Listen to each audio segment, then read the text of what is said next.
लेखा प्रणाली का भी पूरा ज्ञान होना चाहिए।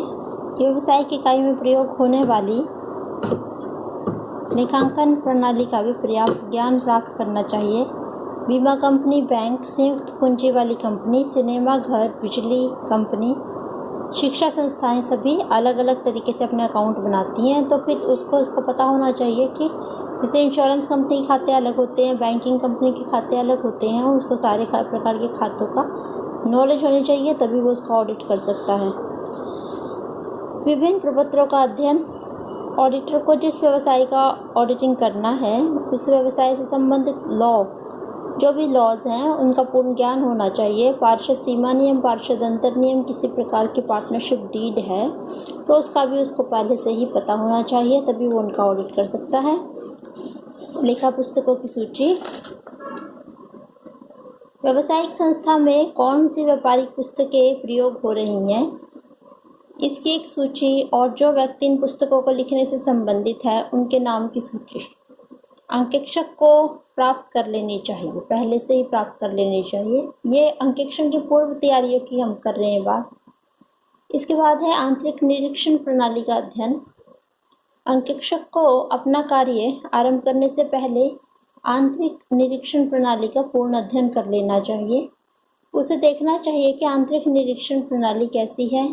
आंतरिक निरीक्षण व्यवस्था है जिसके आधार पर एक संस्था के कार्य का बंटवारा उसके कर्मचारियों के बीच में किस प्रकार किया जाता है कि कार्य करने के साथ उसकी जांच हो जाती है। इसको आंतरिक निरीक्षण प्रणाली कहते हैं। इसका पूरा चैप्टर है, मैं आपको वो पूरा चैप्टर करवाऊंगी जब उसमें आ जाएगा ये आंतरिक निरीक्षण की प्रणाली, विद एग्जाम्पल बता दूंगी।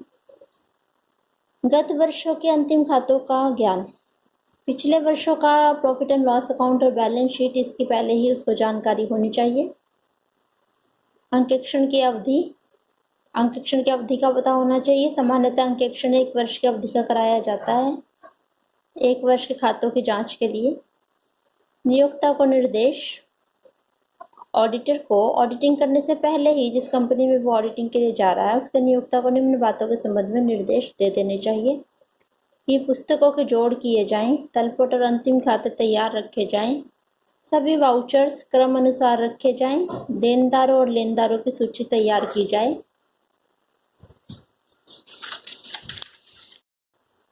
अप्राप्त और संदिग्ध ऋणों की सूची बना ली जाए, आदत व्यय और पेशगी व्यय की सूची तैयार की जाए, आउटस्टैंडिंग और प्रीपेड एक्सपेंसेस की, स्टॉक की सूची बनाई जाए, इसका मूल्यांकन करने का ढंग भी बताया जाए, विनियोगों की सूची बनाई जाए, स्थायी पूंजीगत व्यय, विभिन्न शाखाओं से संबंधित लेन देन, स्थगित आगम व्यय, जिन संलेखकों अंकेक्षक को देखने का अधिकार है उनकी सूची बनाई जाए, प्रबंधकों का नाम, पता आदि लिखकर सूची बनाई जाए।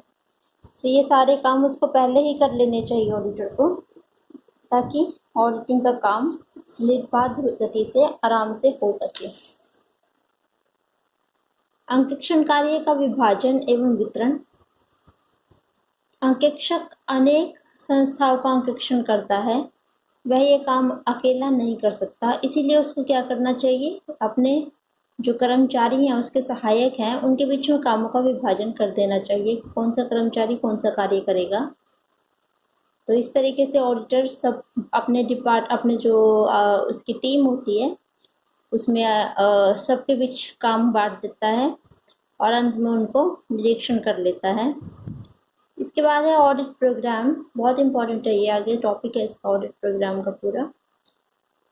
अंत में समस्त पूर्व जानकारी प्राप्त करने के बाद अंकेक्षक को अपने कार्य करने का कार्यक्रम बनाना चाहिए कि वह किस प्रकार कार्य प्रारंभ करेगा, कौन कौन से व्यक्ति उस कार्य को करेंगे। तो ये ऑडिट की पूर्व तैयारियां हैं। इसके बाद नेक्स्ट टॉपिक है हमारा जो है वह है ऑडिट प्रोग्राम, अंकेक्षण कार्यक्रम। अंकेक्षण कार्यक्रम क्या होता है, इसकी डेफिनेशन पढ़ लेते हैं। इसकी डेफिनेशन में लिख रखा है, फर्स्ट डेफिनेशन जो है होवार्ड स्टेटलर की, नियोक्ता के वित्तीय विवरणों के विषय में राय बनाने हेतु पालन की जाने वाली समस्त क्रियाओं की रूपरेखा को अंकेक्षण कार्यक्रम कहते हैं। अंकेक्षण कार्यक्रम शॉर्ट में संक्षेप में ये कह सकते हैं, अंकेक्षण कार्यक्रम क्या होता है? किसी योजना में कितने श्रमिक लगाए जाएंगे, पहले से ही ऑडिट की प्लान कर लेना कि कौन कौन सी किताबें जांचनी है और कौन सा काम किस व्यक्ति के द्वारा किया जाएगा, इसकी पहले से ही एक रूपरेखा बना लेने को ऑडिट कार्यक्रम या ऑडिट प्रोग्राम कहते हैं।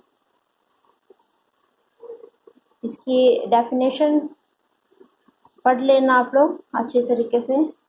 इसको ऑडिट प्रोग्राम को एक्सप्लेन मैं नेक्स्ट लेक्चर में करता हूँ।